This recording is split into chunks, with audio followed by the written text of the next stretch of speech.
Wanna know how to download or install PUBG Mobile on your device? Well, no worries. In this video, I'm going to show you an easy step-by-step guide on how to do it. It's super simple, so let's get right into it. Now, this process is validated for both iOS and Android, so it doesn't matter if you are on Apple or Android. So the process is same. Now, once you're on your Android or iPhone, just simply open up Play Store or App Store. Now, once you've done that, hit towards the search bar right here, and on the top just simply search up for PUBG Mobile.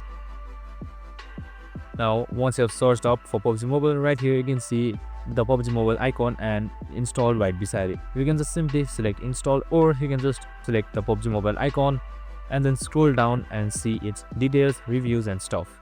Once you have seen all of it, just simply select install right here, and after that is done, boom, your PUBG Mobile will be automatically installed in your Android or your iPhone. And that's it. I hope this video helped. If it did, make sure to like, subscribe and tune in with us for more of these videos.